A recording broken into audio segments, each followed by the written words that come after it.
cruising down the street. Spinning records ain't paying the bills around here. I get paid. $50. It's a start. Hey, Q, what, you a poet now? The flyest one, you know. Cruising down the street in my 6'4". Hey, that was dope, eh? Straight out of Compton, crazy motherfucker named Ice Cube. From the game crowd with attitude. You have a unique voice. The world needs to hear it. What do you have in that bag? Are you kidding me? You can't take that in the bus. Easy as his name and the boys coming. Straight out of Compton. How you go from selling rocks in the dope house to eating dinner in the White House? We can keep going, man. We can take over the world. As I leave, believe I'm stumped. And when I come back, boy, I'm coming straight out. Straight out. Straight out. Straight out. Straight out. I'm coming straight out of Compton. What's NWA stand for anyway? No whites allowed? Something like that? Rated R.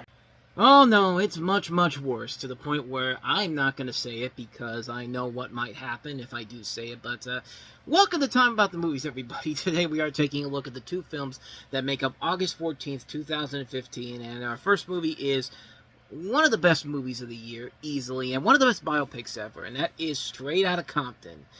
This is, of course, the story of the band NWA. If you know who they are, you could pretty much get a sense of what the name is, and again, I'm not going to say it, but in 1987, 5 young men, using brutally honest rhymes and hardcore beats, put their frustration and anger about life in the most dangerous place in America into the most powerful weapon they have, their music.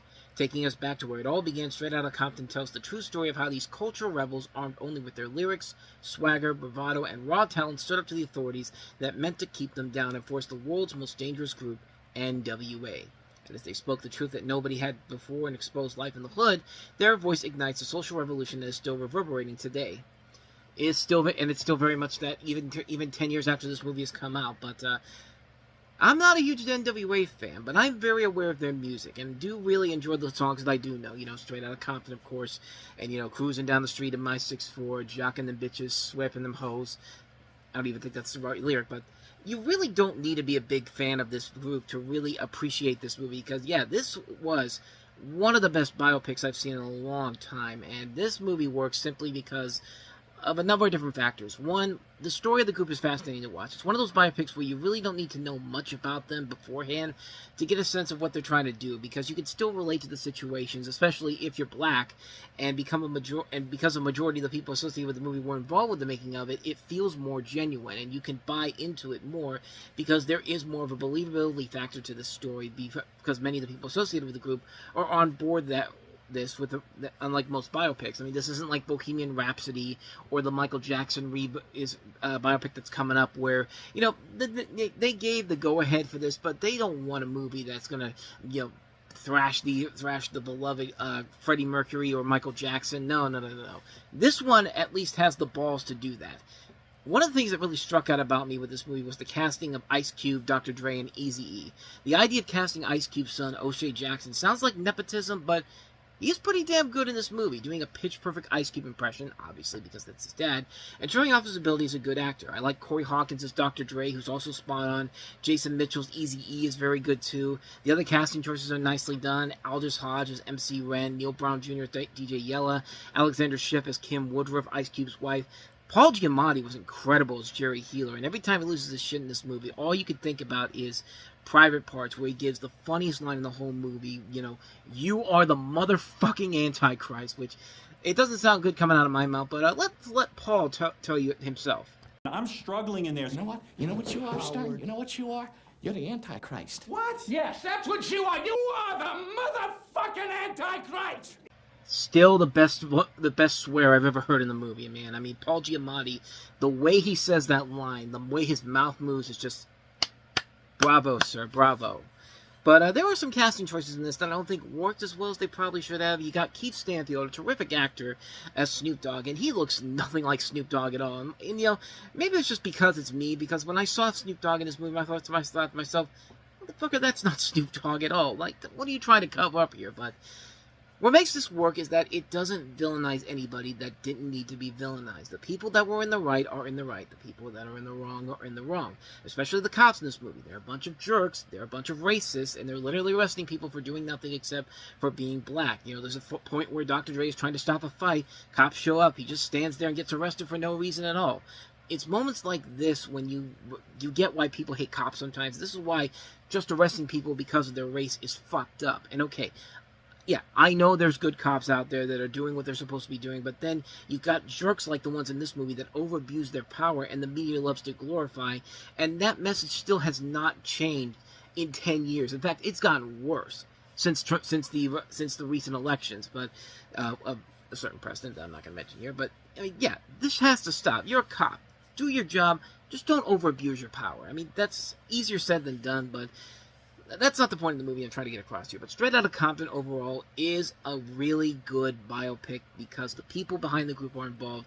They aren't afraid to give you the cold, hard truth. They can share their experience without having to resort to oversimplifying stories for dramatic effect.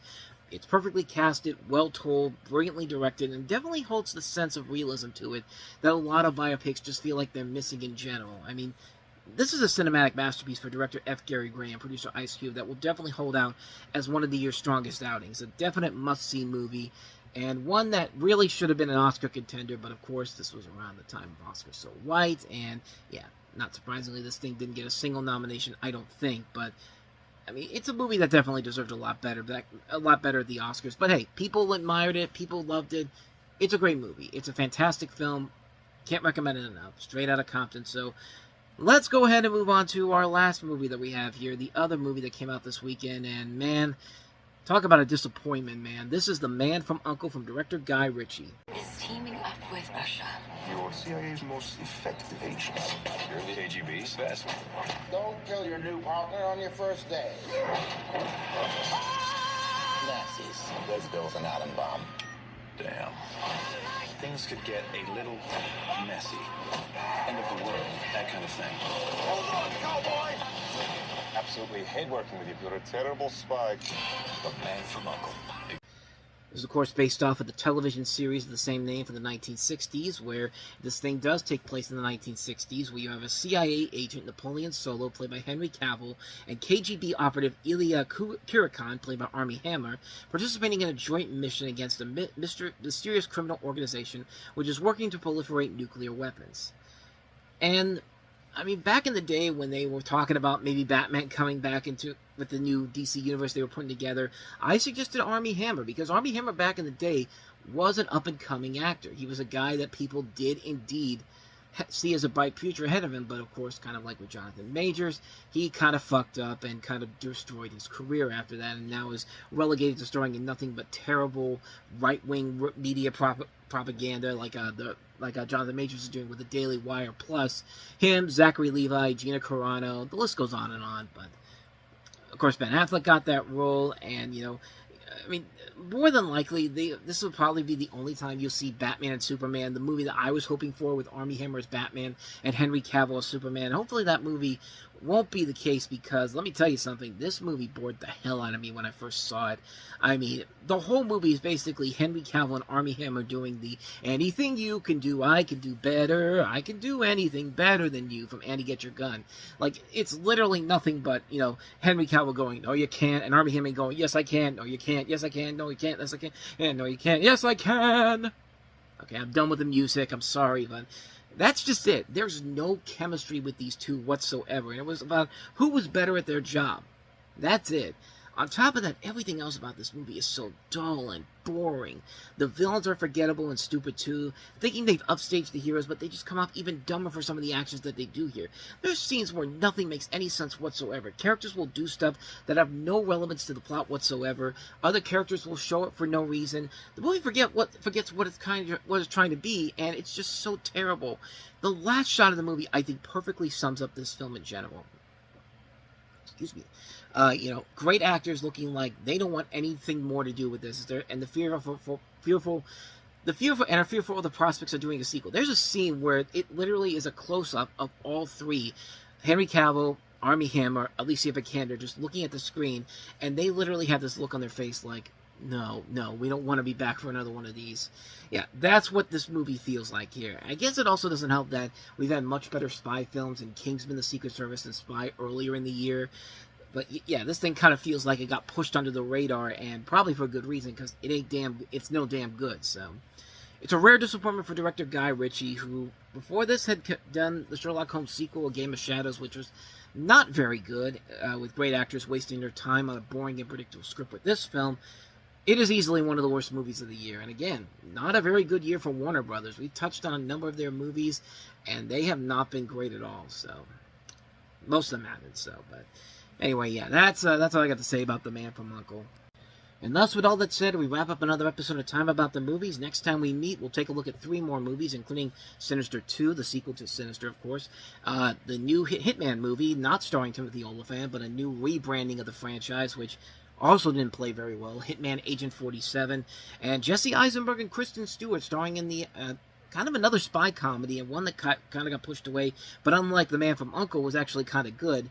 American U.N.C.L.E. But we'll take a look at those 3 films coming up tomorrow on the show, so stay tuned for that. But with all that said, thank you so much for watching this. I hope you enjoyed it. If you did, please go ahead and do me the honors of hitting that like button, that subscribe button, and that notification button. Also, don't forget to check out our playlist, and don't forget to check out the previous episode we did.